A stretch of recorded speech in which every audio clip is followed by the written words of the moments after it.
Hey there, everyone. It's a super quick update for hockey here early in the morning on Sunday morning, the 28th of February. It's early in the morning. Just finishing hockey here. Took a look at the day. It's actually finished off really nicely. We went 9-5, and I did some talking about the review of this day already in an earlier video before these 10 o'clock games happened. And these 10 o'clock games all went pretty well, although a little crazy 7-6 game with St. Louis and San Jose. Vegas doesn't cover on a weird high stick goal late in the third that made Anaheim tie it up, but Vegas still wins. Winnipeg wins this game, so our underdog comes through there. Colorado wins even more authoritatively. Minnesota holds on. The only real big miss was Edmonton here. So Eliza or Alyssa, I can't remember her name, begins with an A. She's super happy. She had Tampa Bay. She and me had Tampa Bay minus 2.5 actually is what I took. And that worked out great. They would have won -4. I mean, they were out of control. So let's talk about Sunday. We've got 5 games on here, and I don't think anybody is confirmed yet. But let's take a look. One person is. Carter Hart is. So, what can we learn? A lot of things I've actually been learning looking at this, and this will be updated with more current information tomorrow, and of course updated goaltenders. But let's just take a look and see if there's some things that we can draw from this that look interesting right off the top. There's six games on the schedule here. Okay, so Boston and the Rangers, closer battle. You can see the Rangers actually just turned the tables on them last game, so the line's still not good. People are thinking Boston's going to come back and win because they're a better team. Probably right there, but the reason why you can tell this is a closer game is look at the colors of things here, and I'm actually going to change this so we can see the decimal point on the scores because I think it's helpful.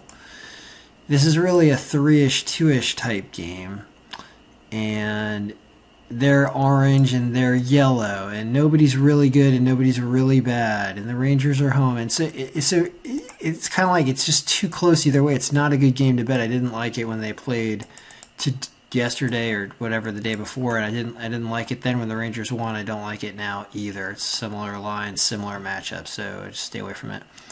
Philly and Buffalo, as we can see, Philly won, I believe, 3-0 today, right? At 1 o'clock. It's showing a similar thing. If you get Hutton in there, it doesn't matter if it's Hutton or the other guy. This is a more solid game than this because you see it has Philly scoring 4 point, almost not almost a goal, but 0.7 of a goal more than Boston would, and it also has Buffalo scoring less than the Rangers here, right? It has Buffalo's goaltending hurting more. It has Buffalo's power percentage being the lowest power percentage on the list. And when I start seeing things like this, it starts making me think of Alessandra here. Ebenezer Rona, whatever her name is. She's super pumped up about games where things look one-sided and the line could be reasonable. Right, so she's already thinking about. She's got Hart. She's already thinking about Carter Hart, and she's going to see if there's anything better than that, than a -155, or even a Philadelphia -1.5, which is a tougher win, but -155 is pretty close for her pick right now. Columbus and Nashville. Columbus gets a decent line here. We like Columbus again. Columbus did not do it against Nashville today. They lost. Here at Corpusal, this was the same goalie matchup as today. You don't think it would be the exact same. You think they might switch up the goalies a little bit. If Nashville plays Rene, he's terrible. Pekka Rinne has been playing the worst I've ever seen him play this year. As a matter of fact, watch. Already it really favors Columbus to begin with at an underdog line. You can't ignore this, but watch what happens if they play Pekka Rinne instead. Watch this. It goes from 3.6 to 1.6 to nothing. Didn't change at all. Wow. Actually, Pecorino's got a better rating. Take it back. Wow. Pecorino's got a better rating than Suarez does, even though I don't think that I think they're playing in the opposite direction right now. So, oh well, don't listen to me. Always listen to the algorithm, but it still likes Columbus in both of those scenarios, which makes this, it's weird. They haven't been winning, but they are so due, and Nashville's not a good team. So there you go. All I heard about when I was listening to this game on the radio, I was actually driving a little bit, listening to this on the radio today, and the announcers for the Nashville team were talking about how that Nashville had not led a game going into the third period all year, all year until today's game. That is the weirdest stat I've ever heard for this far into the season. That sucks. They're a really bad team. So Columbus probably wins this game, but it's still somewhat of a coin flip because Columbus is not playing well. So now you've got Washington, New Jersey. Here you can see Washington is a green 55% here. Jersey's a little stronger than you'd think they'd be at 42%. They got Blackwood in net, but Vanacek's probably playing. Keep an eye on this goalie matchup, but Washington probably wins this again. And that's a reasonable line. Now, there's like a 13% difference in power here. It's kind of the same as this, but see how this is a better matchup? Because Washington's at 55 and Boston's only at 45. So even though the Rangers are supposed to be a little weaker than Jersey comparatively, Washington's a stronger team, has a stronger goaltender. So it says that if you look at those two picks, that's why Washington is such a much better pick than Boston there. And the line is better. All those reasons. But keep an eye on who the goalies are that are starting in this game. Pittsburgh and the Islanders. Pittsburgh comes back to, I believe, win this game in overtime today or Saturday or whatever. Here it really likes with Varlamov in net. This is a very good line. Goaltending's been good, and it really likes the Islanders a lot if this is the goaltending matchup. So keep an eye on that. That is actually, that's just 20. I mean, the difference is 21% here, and it's 26% here. That Philly is that much stronger if Carter Hutton plays. What if it's not? I don't know. We'll stop talking about that. But this looks like a really strong pick with the Islanders here at a really good line if this is the matchup. And that's the 5 o'clock game. And then you've got Detroit and Chicago. Detroit scores some goals out of nowhere and wins a game. It's a couple games. I think they won 2 out of 3 or 3 out of 4 even. Over at least 2 out of 3. They are not projected to win this game though. And I don't know if it's going to be Subban or whether they're going to go back to their other goalie, right? Because he just played today. So keep an eye on this goaltending matchup. But I do see why it's going to favor Chicago. But keep an eye on the goaltending matchup. Really, you can't speak knowledgeably until you look at the goaltenders. So, I don't know. Things are coming together. I'm enjoying this. I do feel like this is giving us some type of actionable intelligence. I see projected scores and final scores that, they at least explain a story if they're not right on. This is good. This is fine. This is a couple empty net goals. This is a flip. I was thinking about what happened in this game when you think about this Calgary-Ottawa game. It was Calgary decided that they're not going to let Ottawa play a defensive game. They're going to open it up like crazy, and they ended up outscoring them and getting off to a big lead early, and things went berserko. And some of these games that could be distorted or teams that are really trying to mix it up, they are going to get like that. That's what happened with San Jose down here and why there was 13 goals in the San Jose game. And why this opened up in Colorado and Arizona. So a lot of things opening up as these guys are playing games every other day. Every team is playing like every other day. It's a kind of schedule that we can only dream of as a hockey fan, to watch these poor players play like video game avatars every other day at our whim. That's what's going on. And I think it's actually going to open up and lead to some more goals and more mayhem as teams play each other over and over again, and you get this nonsense. Because this did not look like a professional hockey game as I was watching it. I was watching this after I put the kid to bed. I had this open, and I'm like, I'm like, all right, well, St. Louis should win this game, and then it just kept going. Like it was like 4-4, 4-4, 3-4, 4-4, 5-5, 6-5, 5-6. It's just like it just kept going up every 2 minutes. There was another goal. I was like, that is so funny. I was like, if you could have bet the over 10 or over 11 or something in the first period for great odds, you would have murdered it. I mean, this was insane.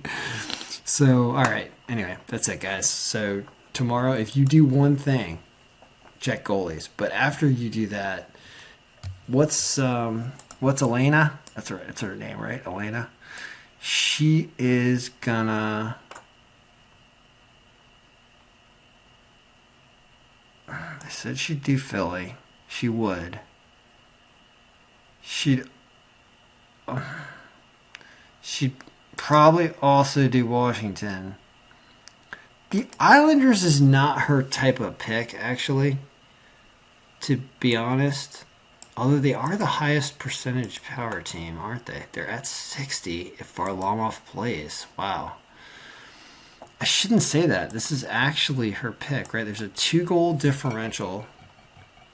What she does, this is why I like her. She hasn't missed yet. Her pick is the obvious, strongest pick that's supposed to annihilate its opponent. And the proper line with that is like her pick. So, because this is such a strong power here, it could potentially be the Islanders on the money line. Would be a pick for her. It's a pick of her type. I just feel like the Islanders against Pittsburgh doesn't sound like a pick for her. This is the weird thing. Like, this pick kind of makes more sense, but people don't think that the Islanders are all that good, and it's technically they're 13% less strong than the Islanders are. Flyers compared to the Islanders. So she should be picking a strong team, and there's a reason why I want to make her picks consistent. And so I feel like she's either a Washington or a Islanders. This is only a 1.2 goal differential. This is a 2-goal differential.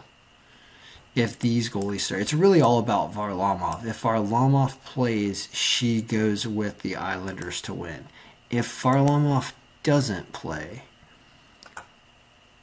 and Hutton plays here, she probably goes with Philadelphia, which has a 2.4 goal differential and a 26% differential instead of a. This is why this is actually her pick. Question is, does she do this -1.5 because this line is not good enough? That's what makes this difficult for her. I think that she could also do like she doesn't get into round robins and stuff. She doesn't get complicated. She just does one thing. So her one thing is I want to go to the Islanders because of the line, so that's the wrong reason. You're not supposed to think about the line. Her pick is Philadelphia to win. You pay the 155, but she's a simple thinker. She doesn't like. The reason why I'm doing this is you can bet in different ways, and I want to know the personality of the person that wins at betting. I want to know more than just, oh yeah, I think we get to have fun with this one. Watch this. I want to know what personality wins so much. I can type on this, right? Can I? How do I edit this? Edit. There's a way to edit this. Edit. Format picture. I think it's under the fill. Solid fill, color transparency. I think there's a way you can type on this. I'm sure that's what this is there for. I watched a video, but I can't remember. Glow soft edges. I won't be able to figure it out. I won't bore you people. I was going to write that she was going to take Philadelphia to win because that's what she's going to do here. But yeah, I want to know the personalities of people that win because the other way, there are other ways to look at this and start doing really super long analysis on over-unders and stuff. And should you take the goal line and, should you take the Islanders goal line because they're a stronger team here? Should you take the and go nuts with it? And I don't necessarily think that is the way to go. I think that there's a lot to be said for this which is don't kill yourself over this. Pick very, very, very few, one or maybe two, but generally just one, and just be like, yeah, pick the one that fits all the boxes. And Philadelphia is supposed to win this game because Buffalo is the weakest team on this list. And because Philly is the barely the third strongest on this list out of 6. And the goal differential is 2.4, which is the greatest goal differential of any one of these games. That's why it's Elena's pick, is Philly to win. All right, so good luck, everybody.